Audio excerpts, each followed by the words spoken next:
ठीक है, O is mid point of A and C and O is also mid point of B and D, correct ना। तो आप देख सकते हैं O ही पॉइंट को आप दो बार लिख सकते हैं। जब ये A और C का मिड पॉइंट रहा हो तो 4 plus 7/2, 1 plus sorry 4 plus 3/2, 1 plus 7/2, और इसी पॉइंट को आप फिर से लिख सकते हैं x प्लस 5/2, y प्लस -2/2। तो ये आपका हो गया। तो एक ही पॉइंट जो है दो बार लिखे गए हैं, इसका मतलब ये दोनों पॉइंट्स इक्वल है ना।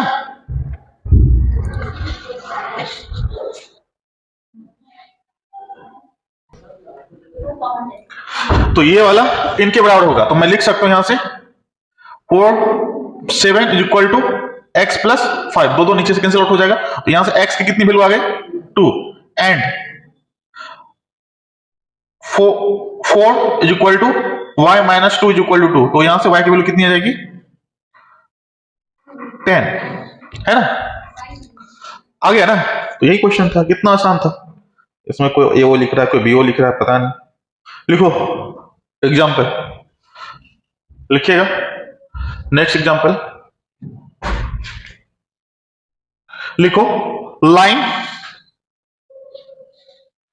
3x plus 4y is equal to 12, comma x is equal to 0, y is equal to 0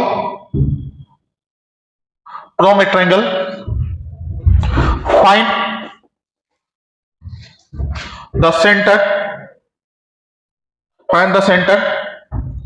and radius of circle touching the line and the coordinate axis.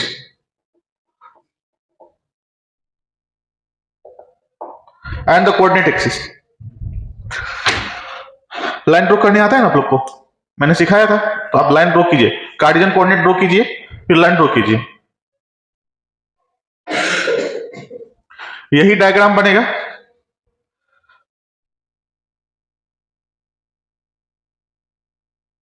बन गया।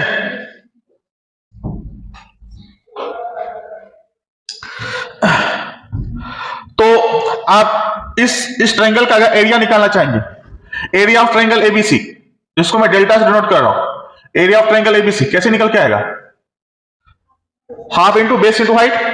तो half base 4 unit, height 3 unit, तो value आ गई 6। यहां तो कोई दिक्कत, 6 यूनिट का स्क्वायर, करेक्ट। और चूंकि आपको इनका रेडियस चाहिए, तो इन रेडियस के लिए हम लोग कौन सा फॉर्मूला याद किए हैं, बताया गया था आप लोग को, R is equal to delta upon S, जहां पे S क्या है 7 पेरीमीटर। तो S का वैल्यू कैसे निकल के आएगा, आपको सारे साइड मालूम है, ये वाला 4 यूनिट, ये वाला 3 यूनिट। पाइथागोरम से आप AB का भी लेंथ निकाल सकते हैं, जो कितना आएगा 5 यूनिट। तो बताइए 7 पेरीमीटर कितना जाएगा, 3 प्लस 4 प्लस 5/2, है ना। तो यहां से निकल के आएगा आपके पास 6 यूनिट, कोई दिक्कत नहीं। तो कितना आ गया इन रेडियस की वैल्यू 6/6, 1 यूनिट, जो भी यूनिट रहा हो। यहां तो कोई दिक्कत नहीं। और कुछ पूछा है, find the centre and radius of circle touching the, centre भी आपको निकालना है, सेंटर निकालना है। तो इन सेंटर जो आई है उसका कोऑर्डिनेट क्या होता है, ए x1, b x2, c x3 upon a plus b plus c, ये x कोऑर्डिनेट। सिमिलरली आप लिख सकते हैं y coordinate, a y1, b y2, c y3 upon a plus b plus c। Calculate कीजिए, अगर है ना, जैसे कि मान लो ये तुम्हारा ओरिजिन है ना, तो इसके आगे का जो साइड है उसका लेंथ कितना है, 5 यूनिट है, तो मैं क्या लिखूंगा 0 इंटू 5। फिर मान लेते हैं ये वाला, इसका एक्सपोनेंट 4 है, तो 4 किससे मल्टीपल होगा, इस वाले साइड से। इस वाले साइड का लेंथ कितना है 3 यूनिट, तो यहां से अब मल्टीपल होगा 4 इंटू 3 प्लस CX3। अब इसका देखेंगे 0 है, तो इस 0 से कितना मल्टीपल होगा 4 मल्टीपल हो जाएगा, 0 into 4 upon A plus B plus C। तो A plus B plus C कितना आएगा 12, 3 प्लस 4 प्लस 5 है ना। ये एक्स कोऑर्डिनेट हो गया। फिर वाई कोऑर्डिनेट, फिर वही करना है 0 इंटू वाई कोऑर्डिनेट कितना है, जैसे ये वाला ए का वैल्यू 5 और y1 0, ठीक है ना। फिर प्लस बी, अगर आप इसको ले रहे हैं 4, अच्छा यहाँ 0 0 इंटू 3, फिर सी 3 इंटू 4 अपॉन 3 प्लस 4 प्लस 5। बताइए वैल्यू कितनी आएगी, यहां से 1 आ गया और यहां से 1 1,1।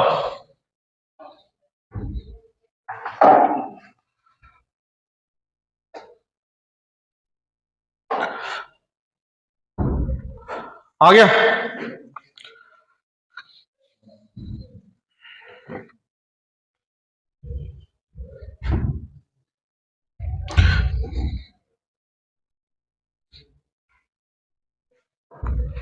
लिख लिए।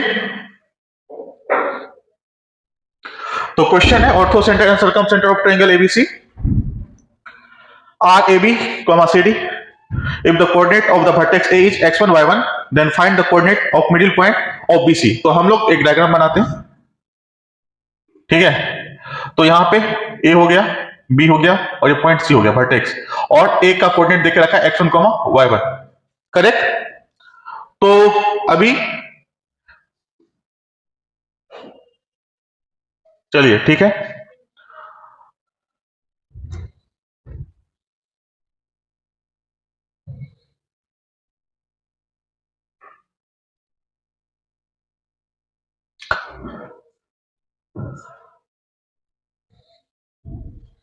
डायग्राम बना लिए। तो हम लोग पहले ऐसा कर लेते हैं कि ये मीडियन एक ड्रॉ कर लेते हैं, है ना। मीडियन हो गया, और मीडियन में क्या मिलता है, कहीं ना कहीं आपको सेंट्रॉइड मिल जाएगा, जिसको कैपिटल जी से हम लोग नोट करते हैं। और ये मान लेते हैं कि पॉइंट डी, जिसको कुछ देर के लिए हम लोग मान लेते हैं अल्फा कॉमा बीटा। तो क्या आप सेंट्रॉइड का कोऑर्डिनेट लिख सकते हैं, क्योंकि ये किस रेशियो में डिवाइड होता है 2:1 में। तो हम चाहते हैं आप लोग सेंट्रॉइड लिखें, सेंट्रॉइड का कोऑर्डिनेट लिखें, क्या आएगा। चलो लिखो सभी को। कौन सा फॉर्मूला लगाएंगे, इंटरनल डिवीजन का फॉर्मूला लगाएंगे। जी का कोऑर्डिनेट लिखिए, फिर से जी का कोऑर्डिनेट लिखो। लिख कह नहीं रहे आप, क्या दिक्कत है।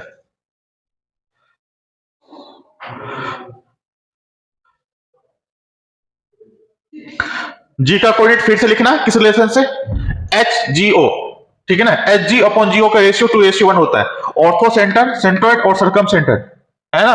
तो इस रिलेशन से जी को फिर से लिखा जा सकता है, जो कितना आएगा 2 times of C into 1 times of A, इस तरीके से। तो कितना आएगा 2C plus A upon 3, 2D plus B upon 3। तो एक ही पॉइंट को दो बार लिखा गया, इसका मतलब दोनों पॉइंट्स इक्वल है तो अब सीसा भी इक्वल होगा और कोऑर्डिनेट भी आपस में इक्वल होगा। तो अभी इन दोनों को इक्वल कर लेते हैं, दोनों के डिनोमिनेटर में 3 3 है, तो सिर्फ न्यूमरेटर इक्वल हो जाएगा। तो मैं लिख सकता हूं 2 alpha plus x1 is equal to 2C plus A। आपको यहां से निकालना है अल्फा की वैल्यू, तो निकल के आएगा 2C plus A minus x1 upon 2। कोई दिक्कत नहीं। एंड ऑर्डिनेट को इक्वल कर लेते हैं, 2 beta plus y1 upon 3, 2D plus B upon 3। तो यहां से आपके पास निकल के आएगा बीटा की value 2D plus B minus y1 upon 2। तो अल्फा बीटा जो मिड पॉइंट है आपका निकल के आ जाएगा, mid point of BC is equal to 2C plus A minus x1 upon 2, 2d plus B minus y1 upon 2। ये आपका जो है निकल के आ गया। यहां तक कोई दिक्कत? डिस्टेंस क्या होगा आपको फाइंड आउट करना है, ए बी ए सी और बी सी का लेंथ क्या रहा होगा। कोई जरूरी था इसको काटना था? जो लिखे थे सही था, हम जैसा लिखे हैं जरूरी है तो क्या आपको लिखना है? बस अपने पे कायम रहिए, बस आपको लेंथ निकालना है। निकल गया? कैसे कैसे निकल रहा? 5 5 5 किसका? ए बी का 5। तुम लोग यही लिखे हो ना, ए सी और ए बी 5 5। और ये वाला √2 5√2, ये बोलना चाह रहे? ये तो राइट एंगल ट्रायंगल है, नहीं है?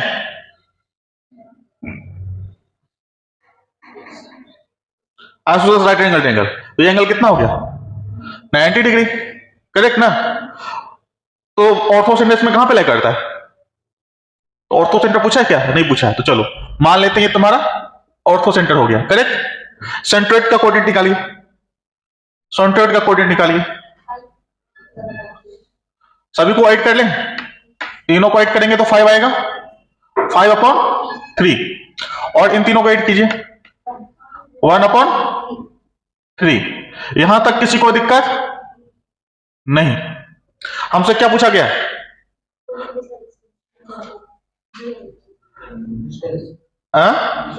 किसके बीच का? ये हाइपोटेनियस हो गया ना, है ना? रेडियस निकाल सकते हैं अपन आसानी से।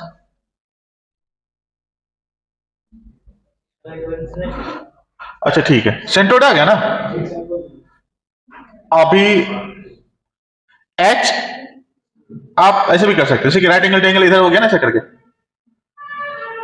जैसे ए हो गया, ये एच हो गया, ये तुम्हारा बी और सी जो भी रहा हो ऐसा करके। तो अभी जो है हाइपोटेनियस का जो मिड पॉइंट होता है ना आपका, वो क्या कहलाता है? सरकम सेंटर कहलाता है। और सेंट्रोइड कहीं बीच में लाइक कर रहा होगा। बात समझ में नहीं आ रहा? तो तुम आसानी से एच और जी के बीच की दूरी निकाल सकते हो, क्योंकि इन दोनों का कोऑर्डिनेट आपको पता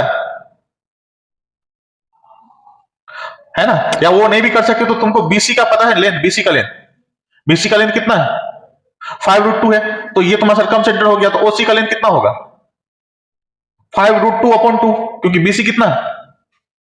यही तो आर हो गया, ये आर हो गया, और ये वाला भी आपका टोटल डिस्टेंस कितना हो गया? आर हो गया। तो आर की जो वैल्यू आएगी वो कितनी आएगी? 5√2/2। कहने का मतलब 5/√2। कोई दिक्कत नहीं? और जैसे मैंने बताया था, किसके बीच का दूरी पूछा जा रहा है? आपसे पूछा जा रहा है सरकम सेंटर एंड सेंट्रोइड के बीच।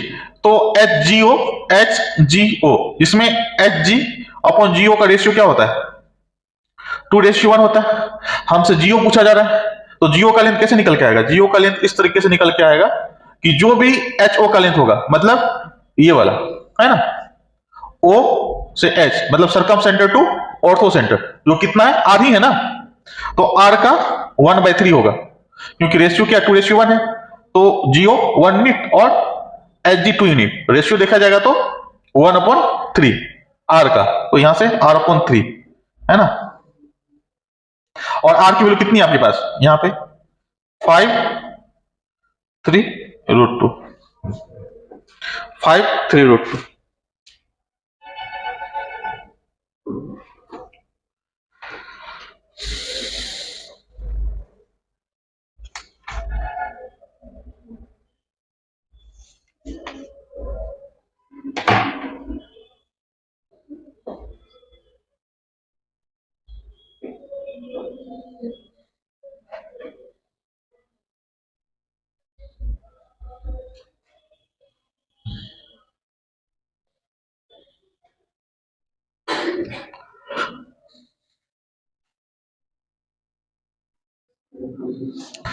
अब हम लोग पढ़ने वाले लोकस।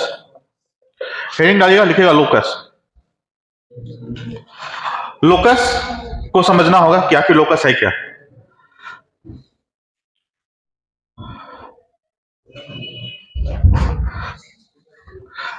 लोकस को आप लोग एक सिंपल शब्दों में इस तरह से समझ सकते हैं, ये कलेक्शन ऑफ पॉइंट्स है ना। जिससे और उसके पीछे जो कलेक्शन ऑफ पॉइंट्स है, रेंडमली कोई पॉइंट्स नहीं है, उनके पीछे कोई ना कोई ज्योमेट्री छुपी हुई है, उसके पीछे कोई ना कोई ज्योमेट्री छुपी हुई है। तो पहला ये समझना है कि लोकस क्या है, पॉइंट ऑफ कलेक्शन है जिनके पीछे कोई ना कोई ज्योमेट्री छुपी हुई है। वो ज्योमेट्री कुछ भी हो सकता है। जैसे कि मैं एग्जांपल बताऊं, जैसे कि आप एक फिक्स पॉइंट लेते हैं, मान लेते हैं ये फिक्स पॉइंट हो गया है ना, एक फिक्स पॉइंट हो गया है ना, फिक्स पॉइंट हो गया, और आप आर यूनिट का कोई भी लेंथ लेते हैं है ना, और इस पॉइंट से आर दूरी पे पॉइंट का कलेक्शन जो होगा वो कैसा दिखेगा, सर्कल के फॉर्म में दिखेगा ना। अगर मैं पॉइंट को, बहुत सारा पॉइंट को ड्रॉ करूं तो कुछ इस तरह से दिखेगा।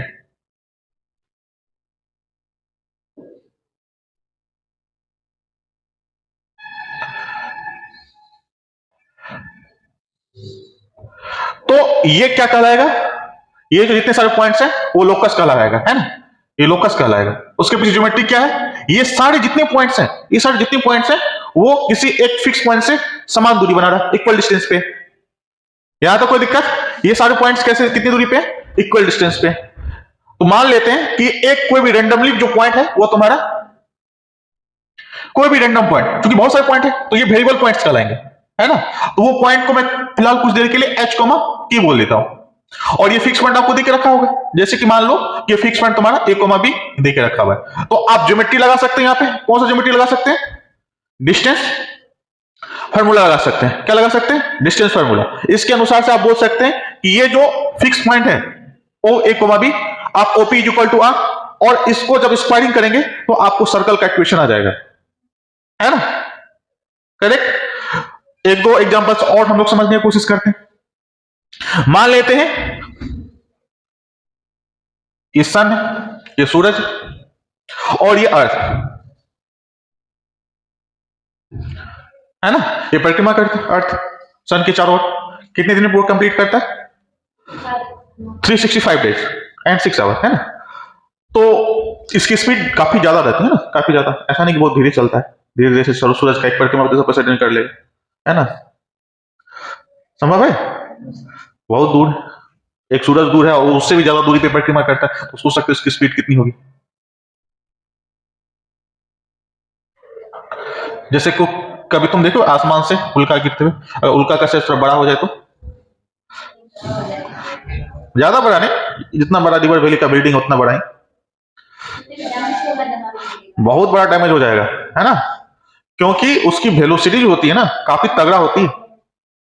जब उसमें काइनेटिक एनर्जी का फॉर्मूला लगाओगे 1/2 mv², तो इतनी ज्यादा एनर्जी जो है वो किसको मिलेगा, एक पर्टिकुलर पॉइंट को मिलेगा जहां पे मिलेगा, और वो सारा काइनेटिक एनर्जी हीट में कन्वर्ट होने वाला है, समझ रहे हो। तो कितना तगड़ा टक्कर होने वाला है।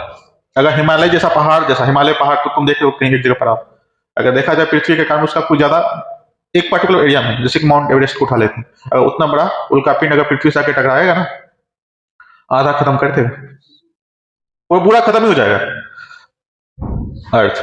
तो समझ रहे हो, किसकी वजह से, स्पीड की वजह से, उनके पास स्पीड है। तुम सिंपल से कहानी समझ सकते हो, एक प्लेन खड़ा हुआ है ना, उस पर अभी जाकर के कोई छोटी गाड़ी भी धक्का मार देगा तो चलो ठीक है, थोड़ा रिपेयर हो जाएगा।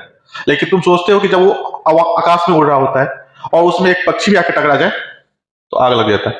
इसके पीछे काइनेटिक एनर्जी है ना, वेलोसिटी है ना। तो चलिए आगे बढ़े। तो ये कैसा, कौन सा पाथ को चूज करता है, कौन सा पाथ का चूज करता है, ये सर्कल में मूव करता है इसका पाथ, या इलिप्टिकल होता है। आप लोग पढ़े होंगे इलिप्टिकल होगा, सबसे पहले पढ़े होंगे आप लोग सर्कल होगा, फिर बाद में टीचर लोग सुधार करके इलिप्टिकल बोला होगा है ना। तो ये ऐसा है कि एकदम जैसा मन वहां घूम रहा है, नहीं, इनका एक पाथ है ना, और ये भगवान का बनाया हुआ पाथ, तो बिना मतलब का तो कुछ नहीं होगा। जैसे तुम लोग भगवान के बनाए हुए ना, तो इनका भी कुछ ज्योमेट्री तो जरूर रहा होगा। तो जिसका ज्योमेट्री ये है, इसको 2-3 तरीके से ज्योमेट्री डिफाइन करेंगे। पहला जो मैं बताना चाह रहा हूं, इसमें 2 फिक्स पॉइंट होते हैं है ना, एक को F1 बोल लेते हैं, दूसरे को F2 बोल लेते हैं, ठीक है ना, F1/F2 ले लेते हैं है ना। तो F1 को फोकस 1 बोलते हैं, F2 को फोकस 2 बोलते हैं। तो ये दोनों जो F1 F2 ये फिक्स पॉइंट है। कैसे पॉइंट्स है? Fix point. उसके बाद हम लोग क्या करते हैं, कोई भी एक लूज थ्रेड ले लेते हैं, रस्सी बोल सकते हैं आप। लूज थ्रेड मतलब उसका लेंथ F1 F2 नहीं होना चाहिए, F1 F2 से थोड़ा सा बड़ा होना चाहिए था। और इनको हम लोग एक छोर को यहां पे बांध देते हैं, दूसरी छोर को F1 से बांध देते हैं। तो अभी तो जो थ्रेड लिया गया था वो आपका लूज था, तो आप उनको टाइट कर सकते हैं इस तरीके से। मान लो टाइट हो गया, यहां तो कोई दिक्कत नहीं ना, ये टाइट हो गया है ना। अब थ्रेड टाइट ही रहे और यहां पे पेन लगा देते हैं। अब इस पेन को जैसे जैसे मूव कीजिएगा ना, उसके वजह से जो भी पॉइंट का कलेक्शन होगा वो आपको एलिप्टिकल पाथ नजर आएगा, मतलब इस तरह का पाथ नजर आएगा। बात क्लियर है? तो ज्योमेट्री क्या हो गई इसके अनुसार से? PF1 प्लस PF2 जो थ्रेड यूज किया गया था उसका लेंथ क्या है? कांस्टेंट है। तो इसमें भी ज्योमेट्री छुपी हुई है कि नहीं छुपी हुई? तो ज्योमेट्री के अनुसार हम लोग क्या लेंगे, जो वेरिएबल पॉइंट होगा उसको H कोमा क्या लिखेंगे, और ज्योमेट्री लगाएंगे क्या? ज्योमेट्री क्या लगाएंगे? PF1 plus PF2 is equal to constant. कोई दिक्कत नहीं, कांस्टेंट कुछ भी ले सकते हैं, सी ले सकते हैं, 2C ले सकते हैं। तो फिलहाल मैं इसको आप लोग के लिए फिलहाल 2A लेते हैं जो कि एक कांस्टेंट है। तो आप लोग पूछेंगे सर 2A क्यों लिखे, सी लिख लेते, के लिख लेते? ऐसे ही लिख लिया 2A, इसके पीछे रीजन है ना, कोई दिक्कत नहीं। इसके पीछे यही है कि अगर तुम यहां से यहां तक का लेंथ देखो ना, यहां से यहां तक का लेंथ A होता है, तो दोनों मिलाकर के 2A हो गया। सिमेट्रिसिटी की वजह से लिखा जाता है ये कांस्टेंट ही है ना, कांस्टेंट को सजा के लिख लिया 2A, तो उससे लेंथ का भी पता चल जाता है कि सन से अर्थ की दूरी इस टाइम पे कितनी होगी, है ना, जब वो इस लाइन पे लाई कर रहा होगा। करेक्ट? और जितने भी आप देखेंगे ग्रह है या जो पृथ्वी है, पृथ्वी का उपग्रह जो है वो चंद्रमा है, इसी पाथ को फॉलो करता है, एलिप्टिकल पाथ। हम लोग जितने भी सैटेलाइट भेजते हैं है ना, कृत्रिम सैटेलाइट, सब इसी तरह एलिप्टिकल पाथ बनाता है। तो कितना इंपॉर्टेंट है स्पेस की दुनिया में, तुम समझ सकते हो। कोऑर्डिनेट सबका पाथ जानना है ना, इसलिए। और इसको टाइम से रिलेट कर देंगे तो टाइम पे ही पता होता है कि इस टाइम पे अर्थ यहां पे रहा होगा, मंगल यहां पे रहा होगा। उसके बाद हम लोग कंक्लूजन निकाल पाते हैं कि कोई आपस में नहीं टकराएगा, है ना। अगर इसमें अर्थ को भी रख दे, सूरज को भी रख दे और पृथ्वी को रख दे, तीनों का लोकेशन पता होगा टाइम पे, एक फंक्शन टाइम का, इससे पता कर सकते हैं कि कब वो चंद्रग्रहण लगेगा, कब सूरजग्रहण लगेगा। आज से 100 साल बाद भी लगा सकते हैं अंदाजा कि कब किस समय हो, क्योंकि ये फंक्शन है टाइम का और प्लेस का, है ना। मजेदार। इसमें तो टाइम को हम छुपा के रखे हैं, अभी टाइम नहीं फंक्शन, लेकिन टाइम भी हो सकता है। करेक्ट? या तो कोई दिक्कत नहीं। और इसमें क्या आएगा? OP equal to R। तो अभी आपको सिंपल शब्दों में यह समझना है, लोकस जो है वो कुछ नहीं है, पॉइंट ऑफ कलेक्शन है, जिसमें कोई ज्योमेट्री, कोई ना कोई ज्योमेट्री जो आप क्लास 8 9 10 में पढ़े हैं वो इन्वॉल्व रहा होगा। जैसे कि अभी मैंने 2 एग्जांपल दिया जिसमें क्या था, बिल्कुल आसान था, डिस्टेंस फॉर्मूला लगा था। बात समझ में आ रहा कि नहीं आ रहा? करेक्ट? कहीं के पाइथागोरस थ्योरम लग सकता है, नहीं लग सकता है? लग सकता है, लग सकता है। जैसे मान के चलो, एक आपको एग्जांपल और देते हैं। जैसे बोला गया 2 पॉइंट है, एक A हो गया जिसका कोऑर्डिनेट x1, y1 है, एक B कोऑर्डिनेट है जिसका x2, y2। बोला गया कि तीसरा जो पॉइंट है, पॉइंट C या पॉइंट B, P बोल देते हैं, वो एक वेरिएबल पॉइंट है और पॉइंट P इस 2D प्लेन में, 3D में नहीं, 2D प्लेन में इस तरीके से लाई कर रहा है कि वो लाइन ज्वाइनिंग, जैसे ये वाला AP और PB आपस में म्यूचुअली परपेंडिकुलर। क्या बोल दिया? आपस में म्यूचुअली परपेंडिकुलर।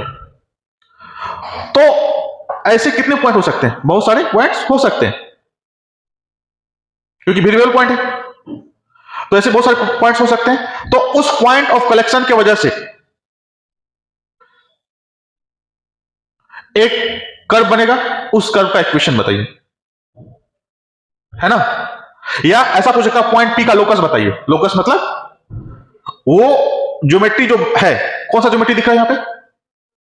पाइथागोरस तुम लगाना है ना, ऑलरेडी प्री डिफाइन ज्योमेट्री दिया है ना, ऐसा कुछ तुमसे तो कुछ भी ऐसा नहीं पूछा कि रेंडमली कुछ तो नहीं पूछ दिया किसका बताओ, ज्योमेट्री तो तुमको दिख रहा है ना, ये ज्योमेट्री तुमको दिख रहा है। अब उस ज्योमेट्री लगा करके आपको पॉइंट पी का इक्वेशन निकालना है, मतलब उस कर्व का इक्वेशन निकालना है, जैसे कि स्ट्रेट लाइन का इक्वेशन होता है ना, पैराबोला का इक्वेशन होता है, तुम लोग पढ़े वो क्लास 9th-10th में, है ना। पैराबोला किसका इक्वेशन होता है? पैराबोला जो ग्राफ होता है वो किसका इक्वेशन होता है? क्वाड्रेटिक इक्वेशन होता है ना। यहां तो कोई दिक्कत नहीं। तो वैसे भी तुम लोग ऐसे सोच सकते थे कि जो पॉइंट का कलेक्शन, अच्छा कोई आइडिया लगा सकते हो पॉइंट पी का जो लोकस, पॉइंट पी जो ये पॉइंट पी का जो लोकस है वो क्या आएगा? स्ट्रेट लाइन आएगा, एलिप्स आएगा, क्या आएगा? हाँ, इलिप्टिकल आएगा। बोलिए, अभी अभी पढ़े हो, ऐसा सर्कल के अंदर में होता है जब ए बी सर्कल का डायमीटर हो जाए, है ना। बात समझ में आ रहा कि नहीं आ रहा है कि नहीं है? तो पॉइंट पी का जो लोकस आएगा वो क्या आएगा? एक सर्कल आएगा, और सर्कल का इक्वेशन कैसे लिखना है? ज्योमेट्री अपने आप आ जाएगा, सिर्फ ज्योमेट्री आपको लगाना है। ज्योमेट्री क्या लगाना है? पाइथागोरस थ्योरम लग सकता है, तो यहां से क्या लिखेंगे? एपी का स्क्वायर प्लस पीबी का स्क्वायर इज इक्वल टू क्या आएगा?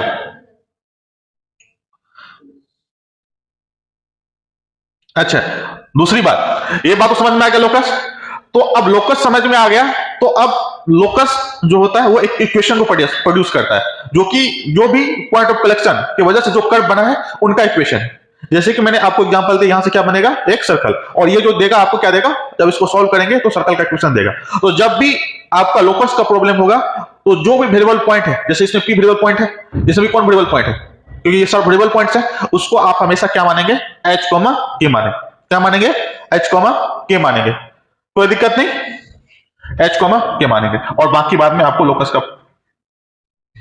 फॉर्मूला लगा देना, ये वाला ज्योमेट्री जो भी बना होगा, यहाँ पे P H equal to R, यहाँ पे P F one plus P F two equal to 2f, ऐसा वो बोलेगा। यहां तो कोई दिक्कत नहीं, पहले इसको लिखो फिर स्टेटमेंट्स लिखेंगे।